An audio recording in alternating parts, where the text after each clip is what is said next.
The discovery of the Vethana captain, Elena Vasquez, pressed her palm against the cool metal of the observation deck aboard the UES Pathfinder, watching the unknown planet slowly rotate below them, 3 months into their deep space exploration mission. They had discovered something that would change everything humanity thought they knew about the galaxy. The planet designated Kepler 438b should have been empty according to all their long-range scans, but the energy readings they were detecting told a very different story. "Captain, you need to see this," called Dr. Marcus Chen from his science station. The xenobiologist had been working non-stop since they entered orbit, trying to make sense of the mysterious signals coming from the planet's surface. His usually neat hair was disheveled, and coffee stains marked his uniform, clear signs of the excitement that had gripped him for the past 18 hours. Elena walked across the bridge where her crew moved with practiced efficiency. The Pathfinder was humanity's newest exploration vessel, designed to push the boundaries of known space and search for signs of intelligent life. After 2 centuries of expansion across the stars, humans had found plenty of habitable worlds and interesting phenomena, but they had never encountered another sapient species. That might be about to change. "What have you found, Marcus?" Elena asked, settling into the chair beside his workstation. The main screen displayed a cascade of energy readings that pulsed in regular patterns, almost like a heartbeat. "These signals aren't natural, Captain," Chen said, his voice filled with barely contained excitement. "They're too organized, too purposeful. Someone down there is generating massive amounts of crystalline energy, but the power levels are inconsistent. It's like watching a dying star flicker." Commander Sarah Kim looked up from the tactical station where she had been running security protocols. As the ship's head of security, she approached every new discovery with healthy caution. Could it be some kind of trap? An automated defense system left behind by a dead civilization? "I don't think so," Chen replied, pulling up a 3-dimensional map of the planet's surface. "The energy signatures are concentrated in what appears to be a single city. If it were defensive, you'd expect multiple installations across strategic locations. This looks more like a last refuge." Elena studied the readings, feeling the weight of command settle on her shoulders. First contact protocols were clear, but had never been tested in real situations. Humanity had spent decades preparing for this moment, but no amount of simulation could capture the reality of standing at the threshold of galactic community. "Life signs?" she asked. "That's where it gets interesting," Chen said, adjusting the display. "I'm reading approximately 800 individual consciousness patterns, but they're unlike anything in our databases. The neural activity is incredibly complex, almost crystalline in structure. Whatever they are, they're highly intelligent."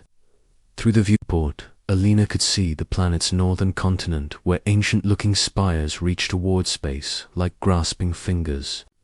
The structures seemed to be made of some kind of translucent material that caught and reflected the system's dual suns, creating rainbow patterns that danced across the atmosphere. "Dr. Chen, prepare a full analysis report," Elena ordered. "Commander Kim, I want all defensive systems ready, but not active. If there are survivors down there, the last thing we want is to appear threatening." The next 6 hours were spent in careful preparation. Chen worked with the linguistics team to analyze the patterns in the energy signatures, looking for anything that might represent communication.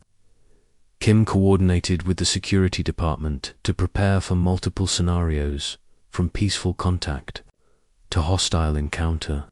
Elena found herself staring out at the planet, wondering what kind of beings they were about to meet, when the translation computers finally achieved a breakthrough. The message they decoded sent chills through the entire crew.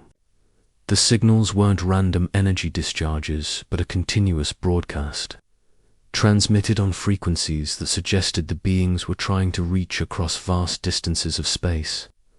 "We are the last," the translated message began, repeated over and over with subtle variations. 800 souls remain of the Vethany people. The void wraiths have taken everything else. If anyone receives this message, know that we existed, know that we fought, know that we died free. Alina felt her throat tighten as the full meaning hit her. They weren't just discovering a new species. They were witnessing the final moments of an entire civilization. The energy fluctuations Chen had detected weren't a dying star. They were the last desperate efforts of a people making their final stand. "Captain," Chen said softly, "there's more.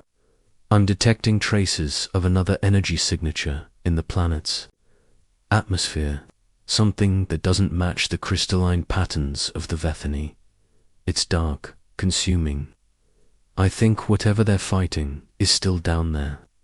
Alina made her decision with the kind of clarity that came only in moments of absolute moral certainty. Prepare the diplomatic shuttle. Full contact team, but minimal security presence. If these people are dying, the least we can do is let them know they're not alone. The descent through Kepler 438b's atmosphere revealed a world of haunting beauty and terrible loss. Ancient cities stretched across continents, their crystalline towers dark and silent. Only one settlement showed signs of life, a fortress-like complex surrounded by what looked like energy barriers flickering with the same patterns they had detected from orbit. As the shuttle touched down on a landing pad that seemed to recognize their presence and adjust itself accordingly, Alina got her first glimpse of the Vethany. They emerged from the city's central spire with movements that seemed to flow like liquid light, tall and graceful. They appeared to be made of living crystal that reflected their emotions in shifting colors and patterns. The being who approached their shuttle moved with obvious age, but maintained dignity that spoke of ancient wisdom. When he spoke, the translation device rendered his words in a voice like wind chimes in a gentle breeze. "I am Elder HFY, last keeper of the Vethany archives," he said, his crystalline form pulsing with colors that the translator interpreted as surprise and hope. "In 10,000 years of sending our message to the stars, you are the first to answer. We had given up hope that anyone would hear us before the end." Alina stepped forward, acutely aware that she was representing all of humanity in this moment. "I'm Captain Alina Vasquez of the United Earthship Pathfinder. We received your transmission and came as quickly as we could. We're here to help if we can." Elder HFY's form shimmered through a spectrum of colors that spoke of emotions too, complex for the translator to fully capture. "Help," he repeated, as if the word were foreign. "We have been alone so long that we had forgotten others might offer aid. But I must warn you, Captain Vasquez, the danger that destroyed our civilization still hungers. The void wraiths that consumed our people will not hesitate to add your species to their collection." Over the next several hours, Alina and her team learned the tragic history of the Vethany. Once, they had been a thriving civilization that spanned multiple star systems, their crystal cities housing billions of souls who lived in harmony with the energy flows of the universe. They were explorers and artists, philosophers and scientists who had achieved a level of spiritual and technological development that put them among the most advanced species the galaxy had ever known.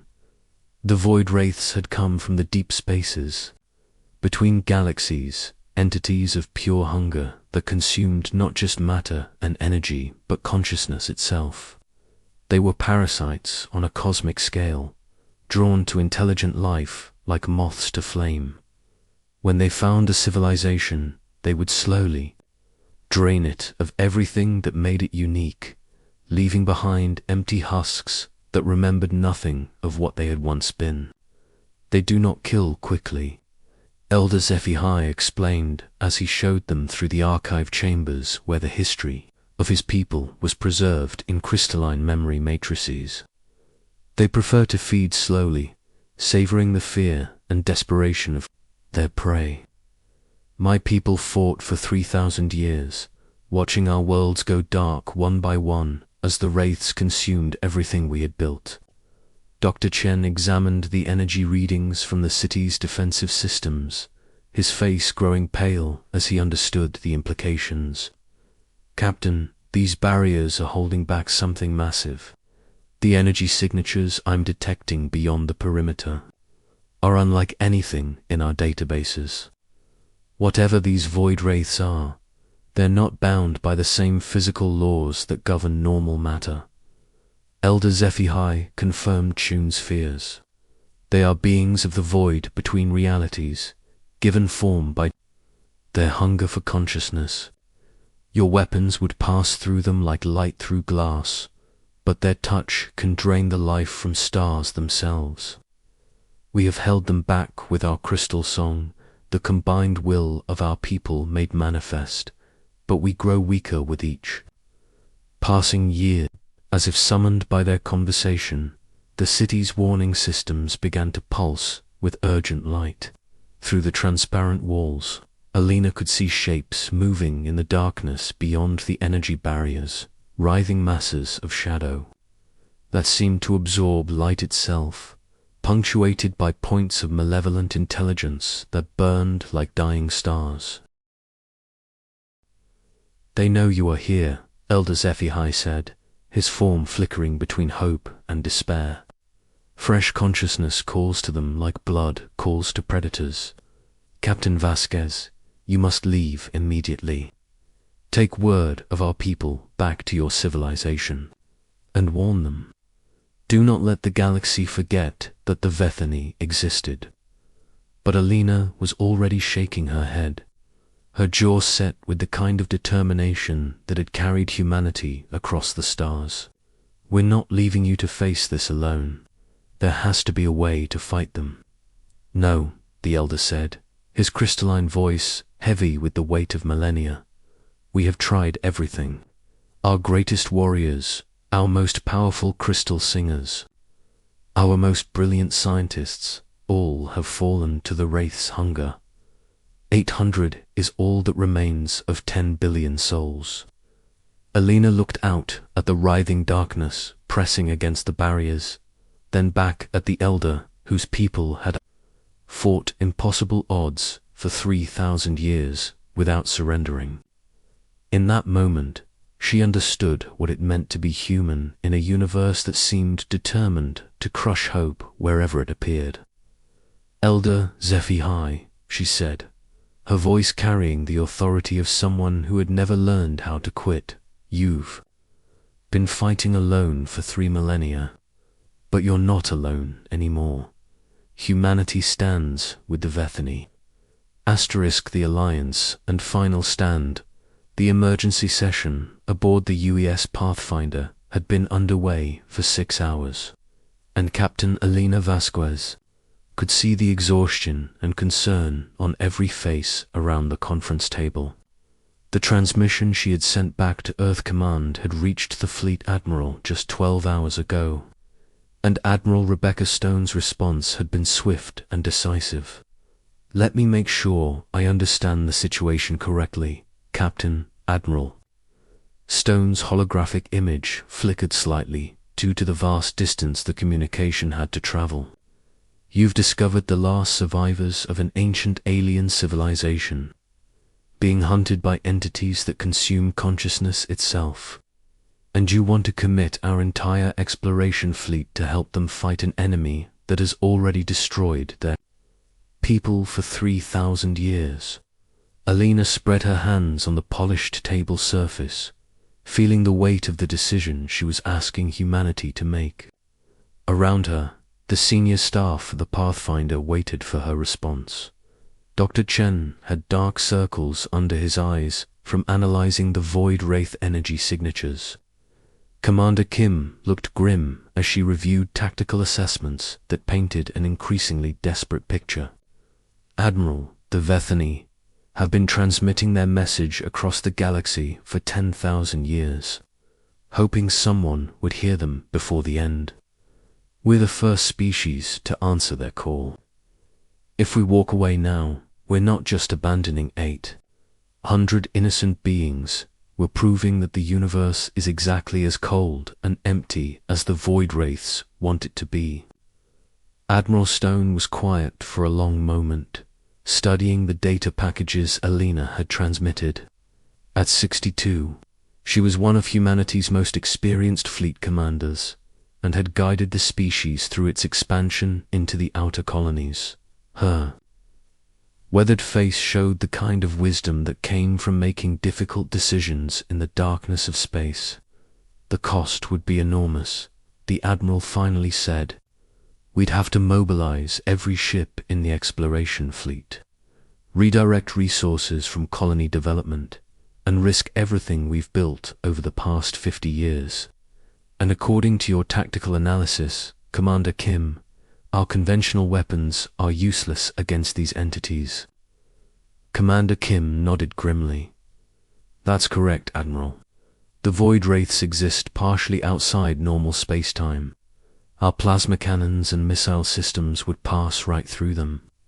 However, Dr. Chen believes we might be able to adapt our energy shields to work in conjunction with the Vethani crystal song technology.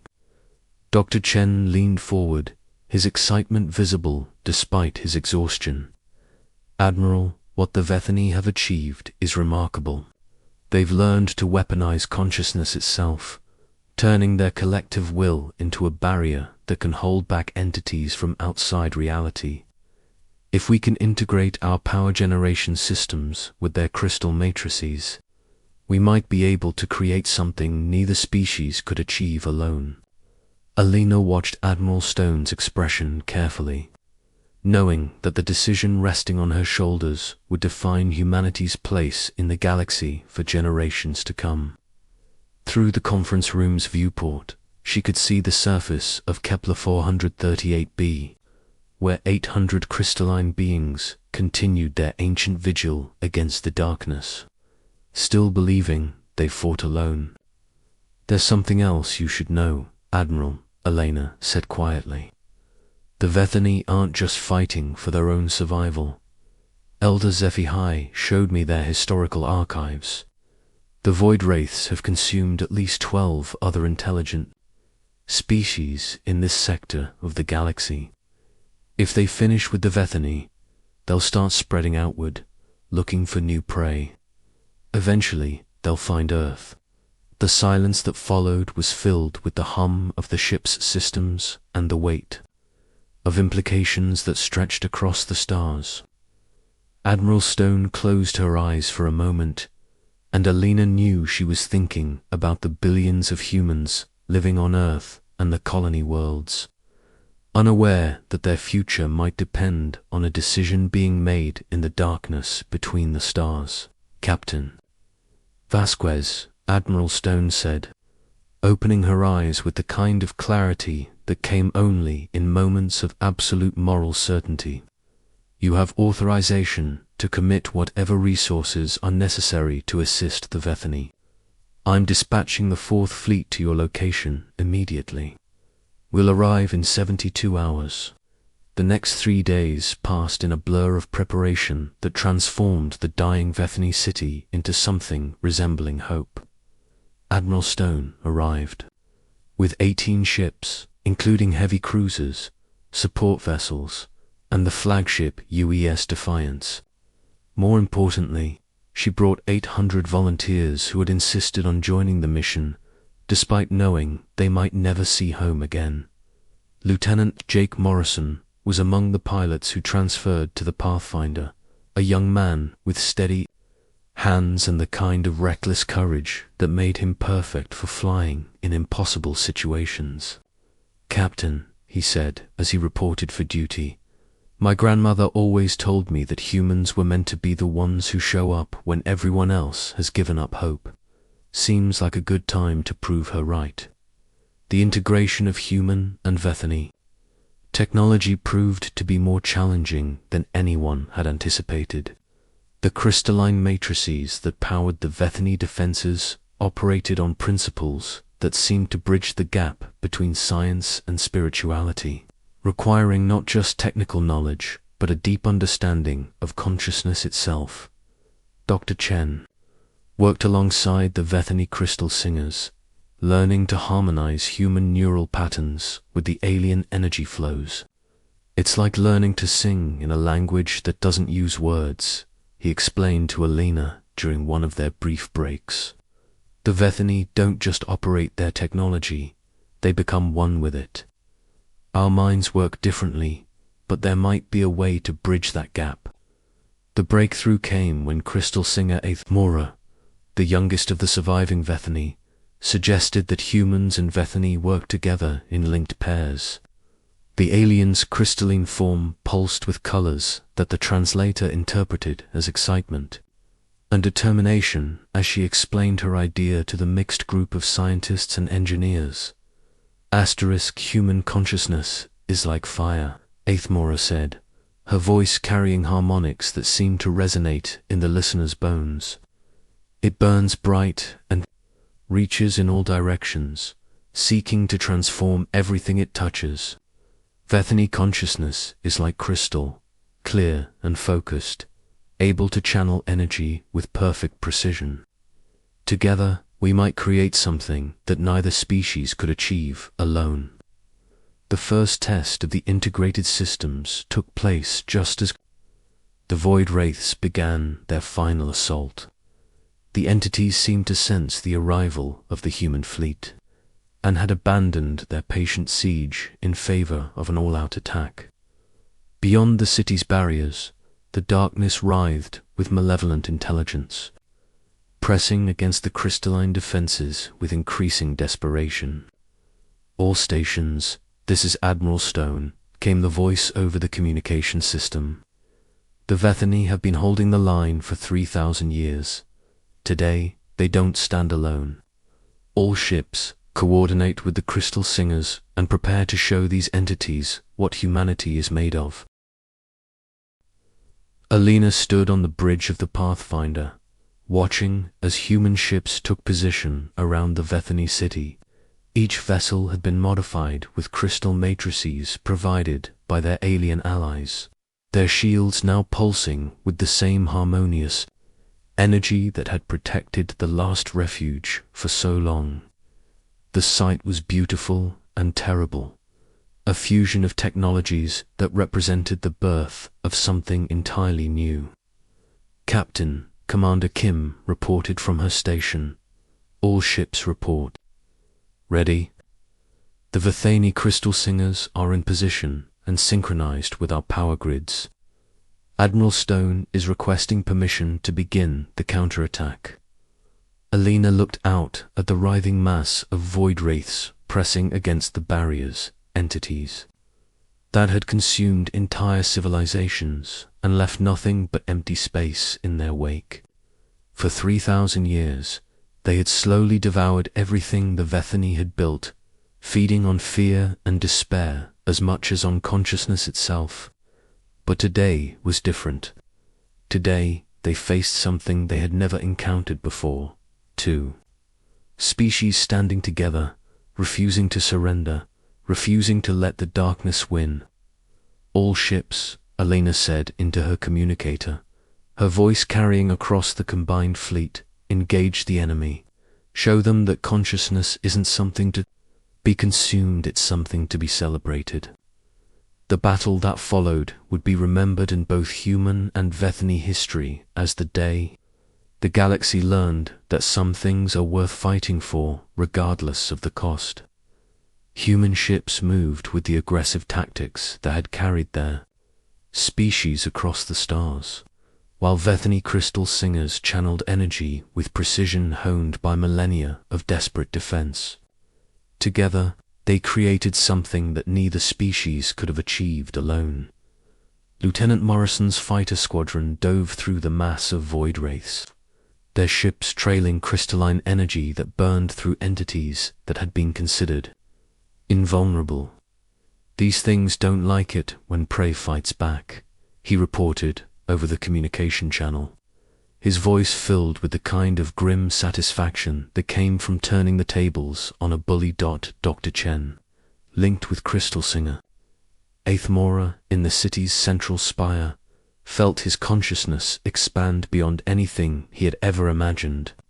Through the alien's crystalline perception, he could see the void wraiths not as monsters but as parasites driven by an endless hunger they could never satisfy. "They're not invincible," he reported to the fleet. "They're just used to prey that gave up hope. Keep fighting." The turning point came when Elder HFY, energized by the presence of allies he had never dared hope for, began to sing the ancient songs of his people with renewed strength.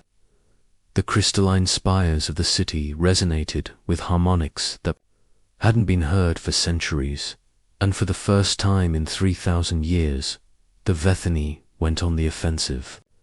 By the ancestors, the elder's voice carried wonder and fierce joy. I had forgotten what victory felt like. Admiral Stone, commanding the battle from the UES Defiance, watched as the combined fleet pushed back entities that had terrorized the galaxy for millennia. "All ships, press the attack. Don't give them time to regroup. Today, we're not just fighting for the Vethany, we're fighting for the right of intelligent life to exist without fear." The void wraiths, faced with prey that refused to despair, began to retreat into the deep spaces between realities. But Alina knew this was just the beginning.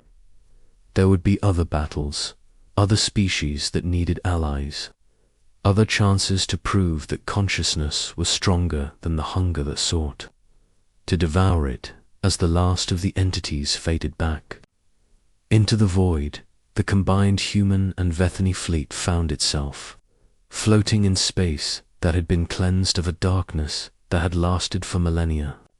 The crystalline city below pulsed with new light, its barriers transformed from desperate defenses into beacons of hope that could be seen across the star system. Elder HFY's image appeared on the fleet's communication channels, his crystalline form now blazing with colors that spoke of joy, gratitude, and renewed purpose. "Captain Vasquez, Admiral Stone, people of Earth," he said, his voice carrying harmonics that touched the hearts of every human who heard them. "The Vethany had been alone for so long that we had forgotten what friendship meant. You have given us something more precious than victory. You have given us hope for the future." Alina smiled, feeling the satisfaction that came from making the right choice, regardless of the cost. "Elder, the galaxy is a big place, and there are probably other species out there who need allies. The Vethany won't be alone again, and neither will humanity. Together, we're going to make sure that consciousness wins over hunger every single time." And in the space around Kepler 438b, two species that had never met before began to plan for a future where no one would have to face the darkness alone.